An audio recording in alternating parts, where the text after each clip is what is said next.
Johnny Herbert has got to be one of Britain's best-loved racing drivers. For the last 15 years, Johnny's big heart has seen him organise an event called the Johnny Herbert Karting Challenge, a 3-hour endurance race where just about anyone who fancies having a go can buy a slot on the grid, put a team of pals together and race against professionals. The race exists for two reasons: to raise money for charity and to give back something to race fans who would like to meet and race against their heroes. I've been involved in this event since 1998, and this year, once again, I'm fielding a team of, well, let's say, mixed abilities. They are... Driver menu. Driver 1. Bradley Ellis. Bradley, 22, is the winner of the 2007 Avon Tyres British GT Championship. He's more used to driving the massive Dodge Viper, but he does have 8 years karting experience. Driver 2. Craig Sobelli. Craig is a motorsport journalist and is someone who really knows racing. He's doubling up as team coordinator today, though we haven't told him yet. Driver 3. Duncan Tappy. Special Racer. Duncan, 25, is winner of the 2007 British Formula Renault 2 Litre Championship. He came up through karting and is currently racing in V12 single-seaters in Super League Formula. Driver 4. Jake Reed. Special Racer. Jake, 17, is Team Gareth Jones On Speed's not-so-secret weapon. He's a kart racer who set the lap record at, count 'em, 5 British kart tracks. He's so quick he's one of only 3 racers picked to take part in today's Young Guns shootout. Driver 5. Zog. Disappointment. Zog, age not specified, is precise, dependable, and he does have the best "I've just taken off my helmet" hairstyle, even when he hasn't just taken off his helmet. Driver 6. Gareth Jones. Minor handicap. Gareth, 48 going on 12, is enthusiastic and experienced, though you wouldn't know it. He has an entertaining driving style. Apart from his duties as driver and reporting for this programme, Gareth is operating as team principal for Team Gareth Jones On Speed.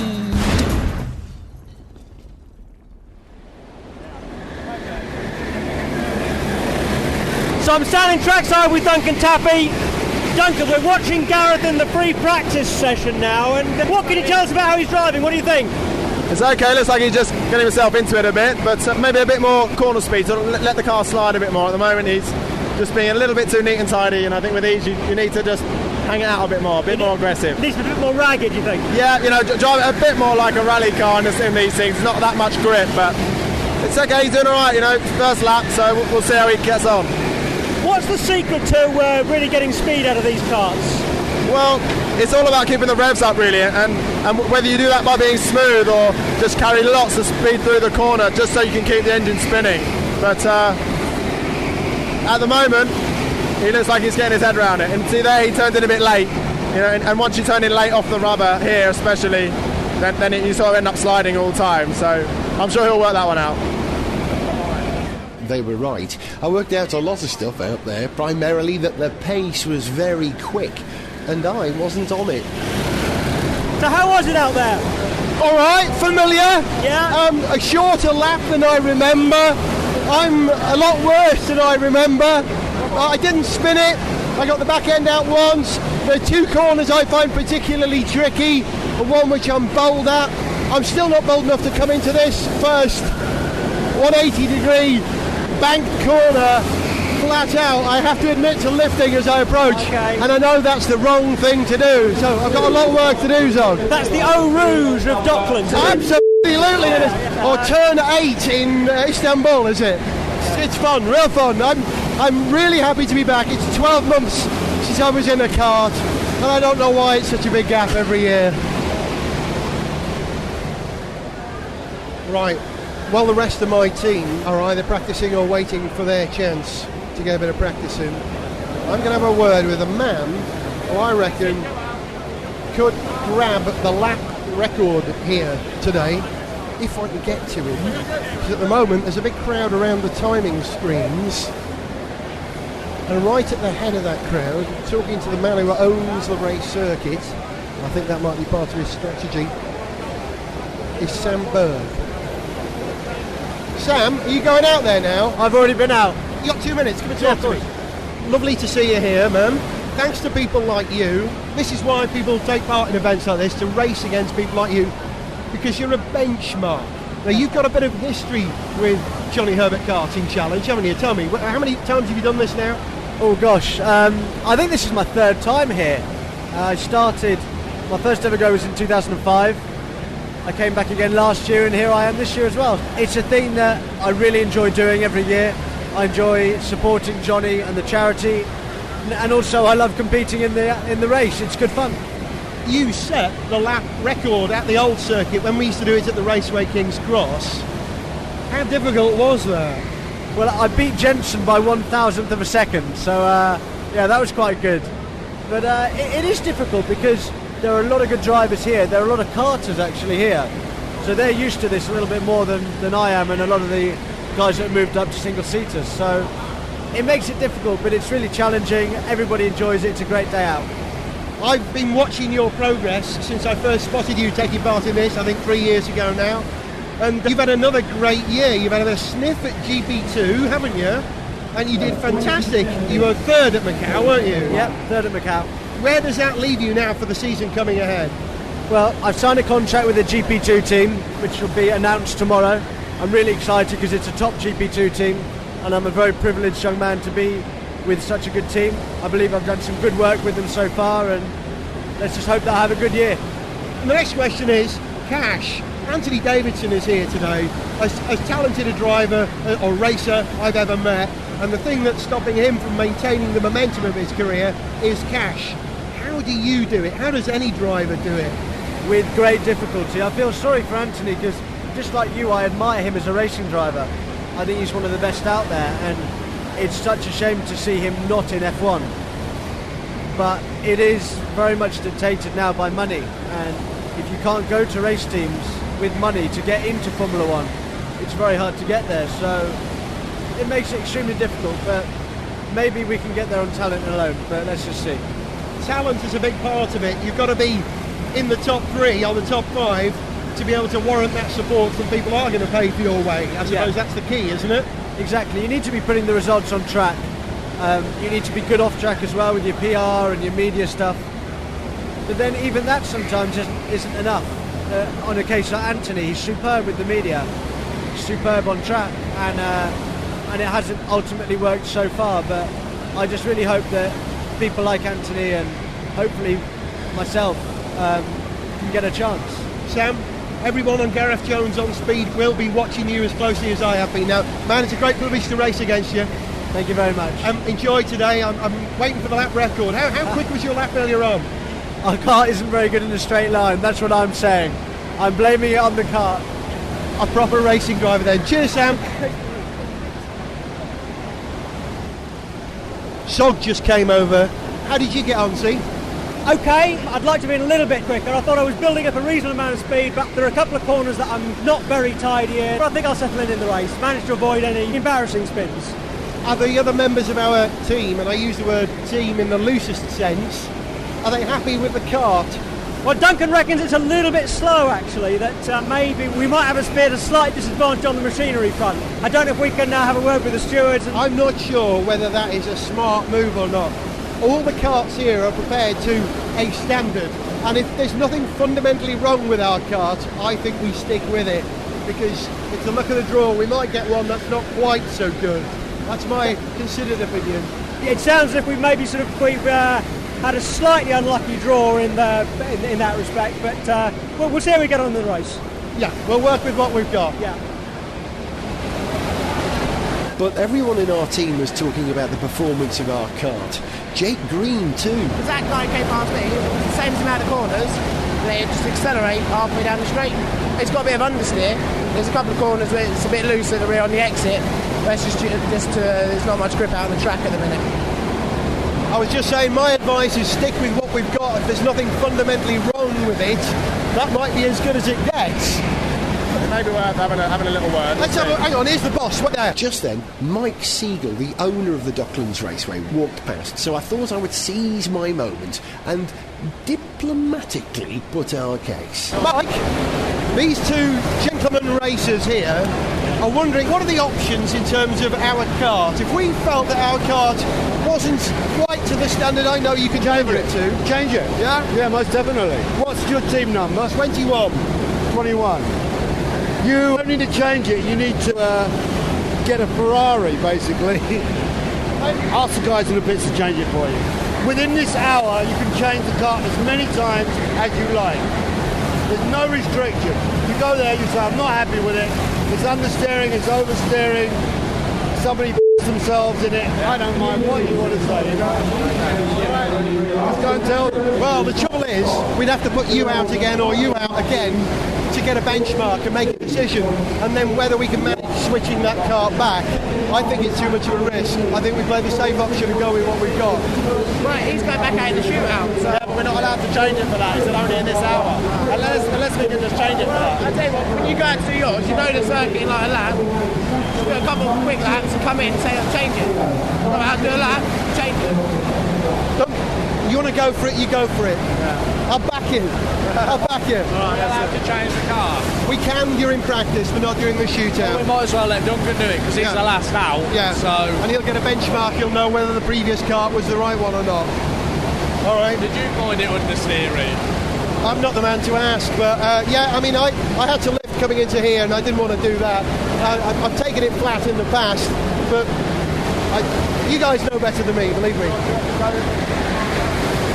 Gareth Jones on speed at the 2009 Johnny Herbert Karting Challenge! Just before the race starts proper, I've got a couple of minutes to talk to someone I've raced against and lost against many, many times at this event over the last 11 years I've been doing it. I'm very pleased to see him here again. Johnny Mowlem. Hi, man. How are you? Very nice to see you again. In the silence, you can sense the anticipation as the pressure builds. This is supposed to be fun, but it becomes very serious, doesn't it? Well, I can honestly say that for me it doesn't. I mean, for me it is absolutely lovely to come to something like this, see people. I mean, I worked really hard actually to try and get Johnny Herbert to be my teammate this year, professional teammate in the Ginetta Zytek LMP1 hybrid car, and in the end I had Stephanie Hansen as my teammate, which again was fantastic. Not a bad idea. No, but I work quite hard, and I don't get an opportunity to see Johnny very often except at things like this, and it's very good because, as you'll know from talking to Johnny, he's very relaxed. Most of the professional drivers are sort of, you know, being paid and got careers, are actually very relaxed at these sort of things. It's when you're the young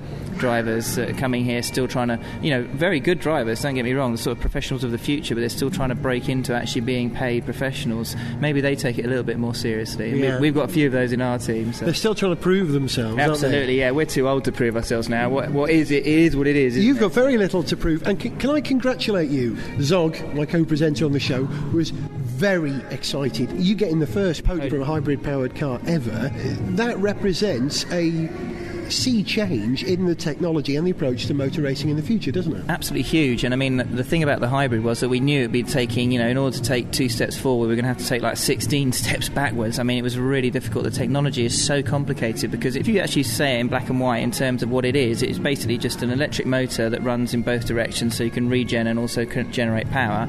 And then you've got an inverter that harnesses the regen, the kinetic energy, turns it into storable energy, stores it through the inverter into a battery, and then when you want to release it, it goes back again. So in essence, that sounds really simple.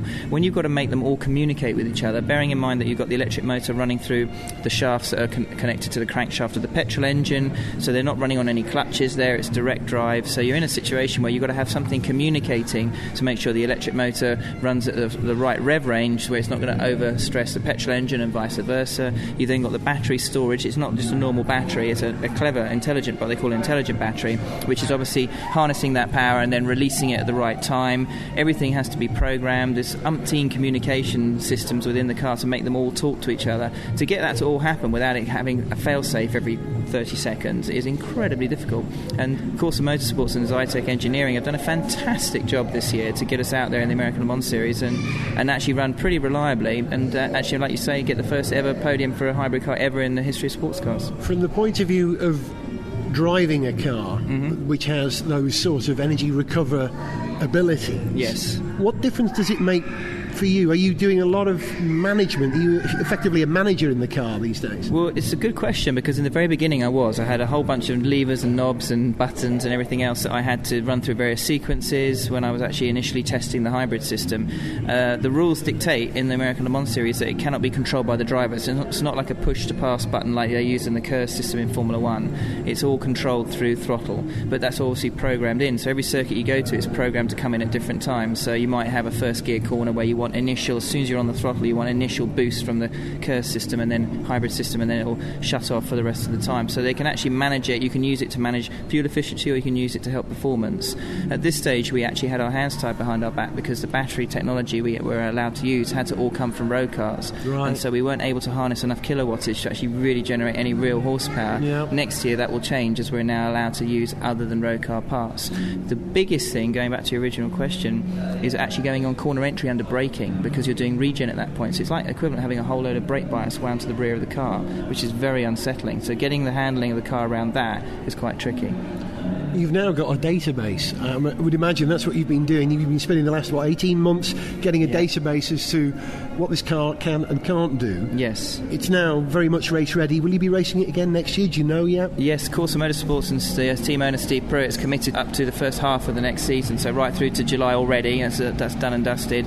And it's going to be exciting because we made a big breakthrough at Laguna Seca, which is unfortunately the last race of the year last year. But in that race, we actually managed to overtake everybody, barring Gilles de Ferran's Acura. We even overtook David Brabham's championship-winning Acura during the race and ran second overall on genuine pace. And that's not a bad car, is it? And that is not a bad car. I mean, the Acura LMP1 Acura is just fantastic.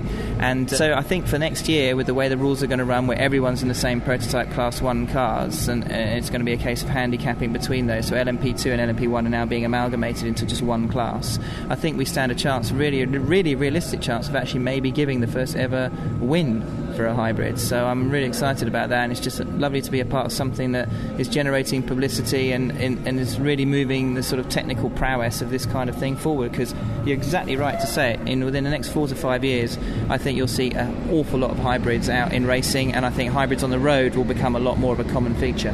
What is it they say? I've seen the future, and it's called what Johnny Mowlem's driving. Yeah, sounds good. I know the Zytec guys because they provided the engines for the A1 GP car. John Manchester, I remember from Zytec, was telling me that we're working on something that's a bit exciting and a bit secret. Yeah.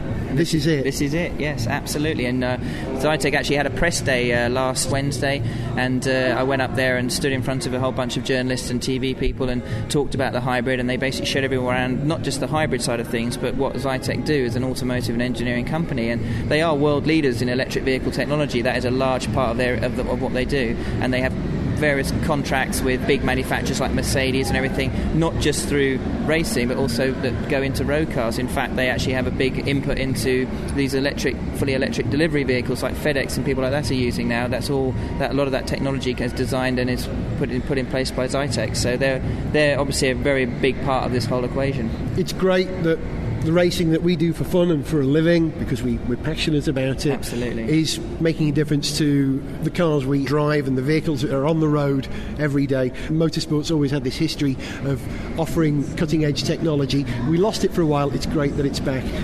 Absolutely, I couldn't agree with you more, because if you go right back even to just basic things like crash helmets and seat belts, that was all designed and generated and first used in racing cars. And then the list goes right through to active suspension, injection engines, ABS systems, traction control systems. You could sit in your road car now, even a pretty basic road car, and everything on that car has been designed and developed through racing, right down to the tyres and the ability for the tyres to wear at a certain rate, the lateral stiffness of a tyre nowadays. I mean, the tyre technology is something that's moved on massively in the last 20 years, allowing cars to actually be much safer when cornering and braking on the road, dramatically in reducing accidents and probably deaths as well on the road, and that's all come about through racing. So for us to be sitting here talking about something that hopefully will be something very exciting for the future is almost a proud and privileged to be a part of it. Johnny, and it's lovely to see you again. Much. Johnny Mowlem, good to see you. Good luck in the race. Not too much luck, obviously. Yeah, likewise. The Johnny Herbert Karting Challenge is actually a 3-hour endurance race for a team of 5 drivers or more. We have to make 10 driver changes in those 3 hours. So basically everyone gets to do about 15 or 16 minutes. You do 2 sessions, then your fastest driver does the last stint. They do 3 stints instead of 2. Let me just ask Zog how he got on. He's just come out on his second stint, so he's all done now. Zog, how you feeling? Oh, a bit tired, but yeah, just getting my breath back. It's hard work. It is hard work, yeah. You looked smooth. Thank you. It didn't always feel smooth. I was trying to be smooth. I had a couple of laps that felt like they came together, like the car was going where I wanted it to go, and yeah, we're smooth enough. But but the rest of the time, I'm a little ragged somewhere, or a lot ragged somewhere. It's very hard when you've got guys like Anthony Davidson coming up behind you at an incredible pace, isn't it? Yeah, he passed me during that stint. He passed everybody. Yeah, somebody else, not Anthony Davidson, yes, slightly shoved me off into that barrier over there, which hurt a little bit. But there's a bit of that going on out there. And we're still 17th, which is okay, we're holding our own. Zog and I may have driven our final stints pretending to be racers, but Anthony Davidson still had his final stint to do. But before he went out again, I thought I would find out from a real driver how to be quick out there. Anthony Davidson, you passed me on the circuit. I made it difficult for you by being very wide and very rubbish. But when you get onto a circuit with someone as talented as you realise the difference between those of us who think we can do it and those who can actually do it. Can I ask you 3 tips, right? How do you make a kart go quick? Although they tell you not to, the key to make a kart go quick is really learning how to brake. And they tell you not to ride the brakes, but that really is the fundamental of a low-powered kart. And you kind of use it in a way like traction control, just to sort the understeer out in the car. And you can use it to sort of almost Scandinavian flick the car into a corner to just use it almost like the rear axle, like a handbrake in a way, to just stop the momentum. So there are loads of little tricks, and getting the car right on that critical balance is what it's all about. And if you have an ill-handling kart like we've got today here, you have to try and find these ways around it. So if you haven't got a kart that's completely sorted, all that experience of well, I did 12 years of karting, I think, it all comes flooding back to you. So yeah, that's one of the biggest tips really is the braking. That's interesting what you say. It's kind of analogous to the job of a TV presenter. I reckon, and you know from being a broadcaster yourself now, when everything's going fine, it's easy. When things go wrong and you still deliver the show, or in your case, deliver the race, or make the kart or the car go quick, that's when you earn your money. Exactly. It's being able to do it when it counts and not making mistakes when it counts as well. So at races like today here at this event, it's all about staying out of trouble, putting the laps in, overtaking people efficiently, and just, well, above all, having fun. But it always gets serious, doesn't it, at the end of the day? And people can't help themselves. You can smell the testosterone. You can. You genuinely can. And that's even coming off of women. Now, the last time we saw you in an F1 car was in the Super Aguri team. 2 years ago? 3 years ago now? 2 years ago? It was 2 years ago. 2 years ago. Well, 1.5, let's say. Okay, yeah, that's true, because you dropped out halfway through. Exactly. And you had some extraordinary moments there in a team which punched way above their weight. Yeah, we started the year with a good car, don't get me wrong, we had a good car. It was a good midfield car, and we could do, 10th, 11th, 12th positions in it, me and Takuma in qualifying. And 11th was your best, wasn't it? 11th was my best. I think I did it twice or 3 times or something, and also my best race finish, funny enough. As I was coming into my stride, the car was losing speed against the others that were making developments, because we all obviously started the year running, and other cars, I seem to remember the Toyota was quite bad at the start of that year. They worked on it and got it better, but we didn't have the financial benefits like they did to improve, so we were stuck with what we had. And it was the first time I really saw in Formula One that evolution process. It's immense. And as we sat there with the same car, other people caught and overtook us and pulled away. I think Renault was another one of those teams. And yeah, as I was getting good at my game, other people were overtaking us team-wise. And still, we punched above our weight, like you say, and it was quite fun racing people like Jensen in a similar car at that time, and had a good few battles every now and again, and it was great fun. I miss it immensely. That was my next question. You've spent the last 12 months doing a fantastic job commentating for the BBC. I'm a big fan. I was a fan of you as a racer. I'm a fan of you as a broadcaster, because I think you have an honesty when you're broadcasting, and you see stuff which a lot of commentators don't. So do you know about next year yet? Can I ask you 2 pertinent questions? You don't have to answer them. Number one, have the BBC offered you a contract yet? Oh, you mean the TV or the radio? Either. I think I'll be sorted for next year, commentating-wise. Obviously, I love it. It's brilliant fun when I'm at the tracks as a reserve driver like I was this year. I might as well do it. And, it keeps me busy and it's good for the profile. So I enjoy doing it. I hope people like what they listen to. And I try and, even though I was connected with the Brawn team this year, I'd really tried my hardest to not be biased. I hope that came across. And I just really like to try and explain to the layman what it's like out there in one of these cars, because it's a selfish sport, really. Only the drivers get to experience exactly what goes on in the car, and I really try and explain that to the people listening or watching back home. So, yeah, I do enjoy it. It's not what I really want to be doing. I want to be racing, but times are tough, and money is important. Could it happen? Could you get a drive? I mean, maybe not in F1, but somewhere else next year. What are your options? I did race elsewhere this year. I did Le Mans and Spa 24 Hours with the Aston Martin team with ProDrive and the Nissan team with Gigawave Motorsport. So that was really good fun. I only basically had 2 races this year, but I think Alan McNish did as well. Very similar stuff. And, it's getting really critical for the teams now, money-wise, in Formula 1 and outside of Formula 1. And, we've seen teams come and go in F1, and unfortunately more so the latter. But they need that financial backing, and the drivers being able to come along and supplying that's really where it's at the moment, and it's a shame. I've got to move you off because you're about to go back in. One very last question. It's about the relationship you have with a team, isn't it? You have strong relationships with people who could give you that option, or do you need to deliver cash as well still? Is it not just your talent? It doesn't matter about relationships at the end of the day. You can be as good as what you want as well. Unfortunately, people, they come in and out of fashion in this game. It's weird. And if you have the money, it's a huge boost in barging your way through that door, because until you do, there's this big doorman standing in your way that doesn't want to have any of it.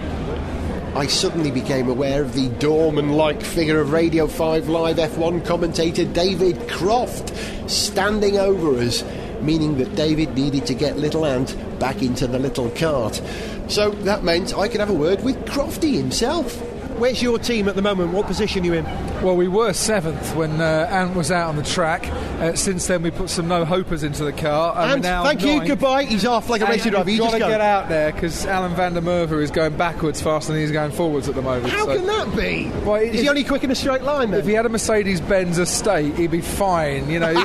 This is the guy that when there's an accident, he's at the head of the field. Otherwise, he's right the way down. No, he's a great driver and he's better than me. He's the fastest man in an F1 car and the slowest man in F1. That's what they say, isn't it? It's something like that, yeah. Because he holds the record for that thing at the Bonneville Salt Flats. The Bonneville Salt Flats, when he went something like 900 miles an hour on that one. But stick him in a Mercedes-Benz estate. He'd give Bert Mailander a run for his money, and does so every weekend. But we need Ant back on the track. He's an exceptional talent. He flew past me. That's not difficult. Ant or Alan? Ant. Alan's pretty handy too. Zog, my co-presenter, marked out Alan van der Merwe a few years ago as a top man. So you've got a crack team, don't you? Well, no, we've not done bad. The 5 Live team this year has been very good. The 2 professionals. Johnny Noble's been borrowed from Motorsport.com. It was a bit handy. Andy Stobart from Bridgestone Tyres, just so we have some decent rubber on it. And myself, who did 1 stint, and that's all we're going to say about it.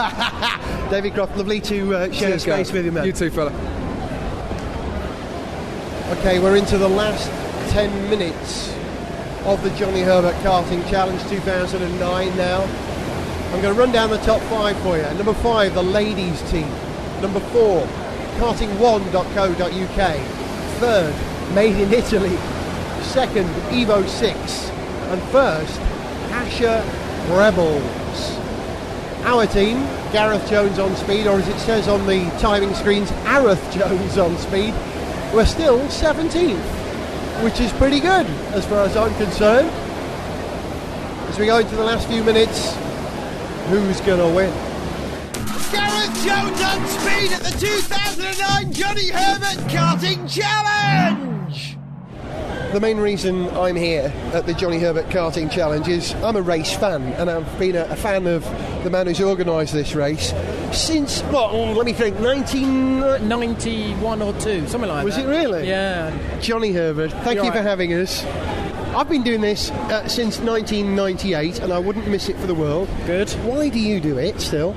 Well, I think it's something that I've always enjoy to do karting for one. So the racing has always been something I've enjoyed. Karting's always a great thing for if it's family orientated or not. So the charity thing was an obvious thing to do as well. You're putting something back into the charities that we choose. The Harry Burrell Trust is this year, which is for children, which is great. So I'm always normally children orientated, to be honest.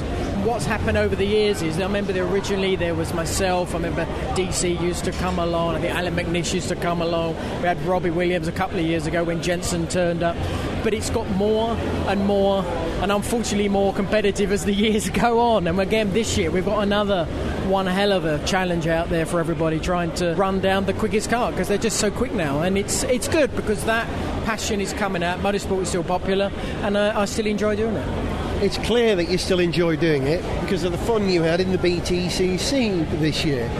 Was it fun? It was interesting. It was something I'd never really looked at, to be perfectly honest. And then it came out. I drove the Team Dynamics car at Goodwood, strangely enough, up past Earl March's house. And through that, they just said, well, James Thompson can't do it, what about doing the last three? And I said, well, I think they said, well, why not do, the next race? I said, well, it's probably better if I can do the last three, because I said to just jump in and do one and be expected to be sort of there or thereabout, I think is sort of really is an impossibility for me to do it anyway. So it came down to, right, we'll do the last three, and I know what touring car is like, I know how tough they are, but if you accept it and go into it, you know that if they dish at you, you can dish it back, and it's accepted. You were accused of being a little too aggressive in the last race, weren't you? Yeah, but he was Italian, and he went all Italian emotional, so that was just typical. I was only dealing out what he was dealing me, which I thought, well, door rubbing, mirror rubbing is part of it. He rubbed his mirror, so I thought, well, I'll rub mine back. But an interesting challenge. It's a very different discipline for you going to a front-wheel drive racer as opposed to the kind of things that you've driven, and I'm including those extraordinary speed cars for 2 years. Well, at least that was still powered rear-wheel drive. Yeah, exactly. Even that, although the speed cars like an American NASCAR, so it's a big, heavy thing, at about 1,400 kilos. They've got about 600 odd horsepower. But it was quite squidgy. It was really, really soft. It dived when you brake, the nose went up, the back went down, it rolled left and right when you turn the car. But it was rear-wheel drive. But a touring car, which is quite a very well-engineered race car, is front-wheel drive, and it makes a massive difference, because I've driven two things, a Mini and a Seat car years ago, and I just did one-offs with those. So it almost the opposite. Obviously the opposite because it's obviously front and rear, but to drive it, everything you do, you go into a corner with a sports car Formula 1 car, you go in, you brake, you turn, you get on the throttle, you get out. But in this, you have to be off the throttle when you go in to allow it to be able to turn, and then you can't just get on the throttle to get out. You've got to be smooth, and it's all the steering angles and everything else. So it's quite a technical car to drive anyway. Psychologically, what does that do to you, a man who's usually... Destroys you. Really? No, it doesn't destroy you, no. It's something that is just different. But what I've always liked about doing different things is the challenge of it. And there was the challenge of doing the British touring car, and it was, to me, it was the challenge of adapting to a completely different style of car and seeing if I can get on with it. Rockingham was my best event, and I did mix it with the big boys, all the championship contenders in that little battle I had with Giovanardi. Turkington was involved as well. Jason Plato was involved as usual. Well. So it was the top three, as usual, exactly. So it was the top three of the championship that I was sort of mixing it with, and that was great. It was good that I got up to speed to be able to do that. So I was pleased from that point of view. I've spent some of today talking to people like Duncan Tappy and Sam Bird, who are still in the ascension, trying to generate the interest and the sponsorship. You're not in the descension. You're making hand signals showing that you're on the way down. You're not. You have a momentum. There was an enormous upswell of interest from people like me, fans, when you went to the BTCC, and a lot of angst from the people in the BTCC. Oh, he's a F1 driver coming to show us how. Sure. How difficult is it for someone who's still very close to the top of his game, like you? Yeah, well, again, touring car, different type of driving, a lot more rubbing and bumping that goes on. But as I said at the beginning, if you accept it, you know that's part of it, so you can actually deal with it when it does happen. You know, my first race weekend was at Silverstone, and I got nudged out for the first time by probably the guy that I expected to be nerfed off with, which was Jason Plato. Yeah. So, you know, but I accepted that was part of it. I knew it was going to happen at some point because I've seen it on the TV when I've watched it. I saw it during that weekend, and that's what it's all about. And to me, it's not how it should be, but it does make the show really good, and it works in your favour sometimes. Yep. but it could also work against you as well. So there is that sort of 50-50 chance, let's say, during a whole season, which I think is fair enough. Will it happen next season? Do you know yet? No, I don't know yet. No, I think it's like anything nowadays with the sort of the financial situation we have. It is more difficult, and everything seems to happen much later. I remember when I was on the up, it was sort of happening around sort of maybe late October, November, December time, where now it's actually going into January, February time before really anybody, even sometimes even March, by the time they get everything together, like touring car, to get it together. So I think we're going to have to wait to see exactly how and when that comes together, and if we can get the money together to do it, then it'd be great. It's not just the money to get me to do it, it's the money for even for the teams to be able to compete themselves anyway, and then of course then you've got to get the right drivers, which then adds the budget. So I hope so, because I did enjoy it. I don't want a proper go. You're handing over to the next generation. Are you going to introduce me properly? Yes, well, this is Aimelia. Aimelia, we've met briefly. Yes. This is Chloe. Can I have a word with the girls? You can, yes. Thank you very much. Ladies, next generation Herberts, taking on Dad. Why'd you do it? For a laugh, to have a bit of fun. That's about it, really. Try and beat him. Push him. Push you. Very aggressive, my daughters, very aggressive. Are you trying to prove a point here? Yeah, we're better than him. Are they? They never will be. In other things we are. In other things, yeah, in other things. They're taller than me.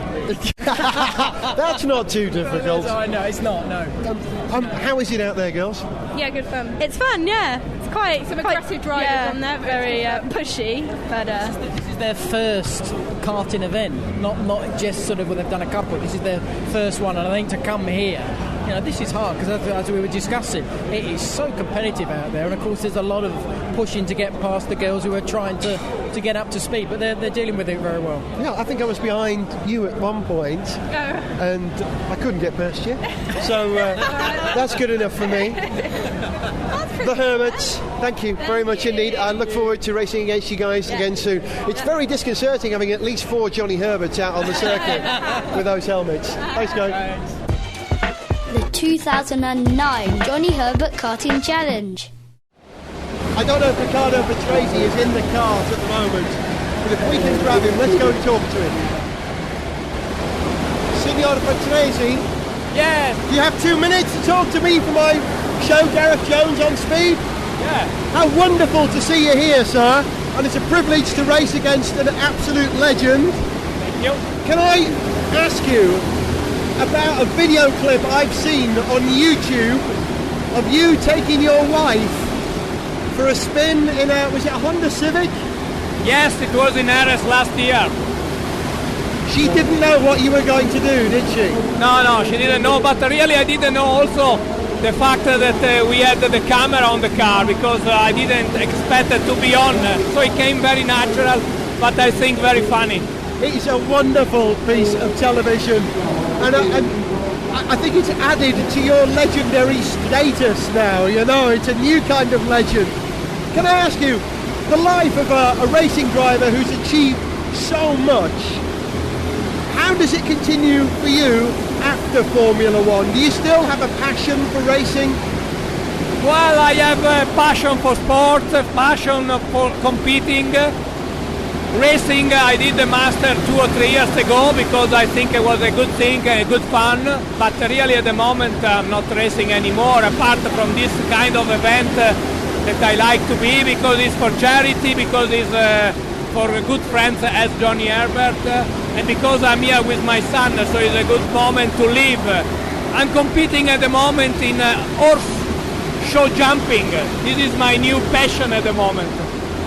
Does it translate? Are there similar skills you need? Well, I think the adrenaline is very high also when you go to jump with an horse, so really I get back some of that kind of feeling. But you take this very seriously. Last year you had the quickest lap time during the race. How do you do it? Well, I mean, sometimes I go karting, and because of that I'm not so bad in driving go-kart. And apart from that, experiencing means something, and I did this for so many years that it becomes very natural to me. Riccardo, it's a pleasure to talk with you, sir. Thank you very much indeed, and thank you for taking part in this event, so people like me can race against legends like you. Thank you. Thank you very much to you. Grazie mille. Ciao. Now, that is one of the reasons I do the Johnny Herbert Karting Challenge. To be able to race against skilled men, legends, the people who have made me passionate about the sport of motor racing. Riccardo Patrese. And who's going to win this race in the closing few minutes? Let's have another look at the timing screens. Pasha Rebels still looking like they're going to take it. 7 seconds. It's now increased to 9.39 seconds. Made in Italy doing their best to hold on to that bronze medal finishing position. So it is most definitely going to be a close finish, because team number 12, the Pasha Rebels, look to have things sewn up. They're going to be crossing the line any second now. But the real race is on for third position. Team 21 crossing the line now. Team number 12 take the checkered flag to win the Johnny Herbert Karting Challenge 2009. Second place is going to go to team number 6, Evo 6, but who is going to take third position? We await team number 8, made in Italy. They cross the line to take third position. So there's your top 3, ladies and gentlemen. The Pasha Rebels take the race win. Evo 6 finish in second place. And let's give team number 8, made in Italy, a hearty round of applause. They take third place, the ladies team, with a very commendable effort in the dying stages of that race. They very, very nearly snatched the bronze away from Made in Italy in the dying stages. Karting1.co.uk finishing in 5th position, with Johnny and the Juniors dropping out the top 5 in the dying stages. Rapid Response in 7th, and Radio 5 Live doing a very good job with their machine, dragging it all the way from the back of the grid up to 8th position.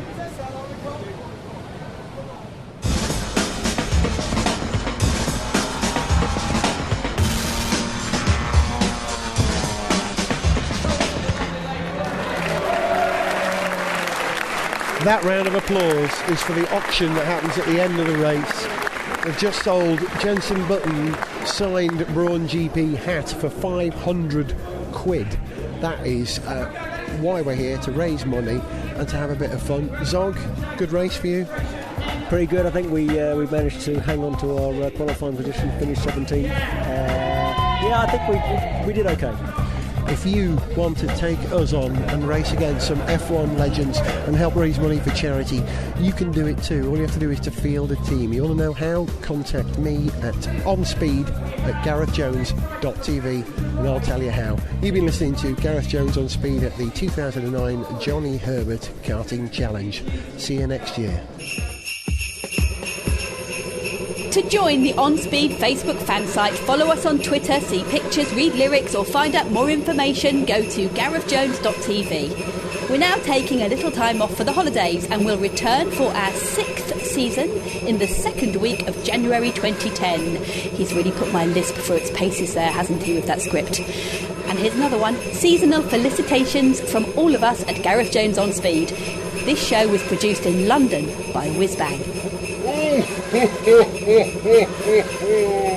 Come on, Rudolph, Donna, Blitzen, Dancer, Prancer, Fernando, Kimmy and Lewis, get some speed on, we've got lots to do.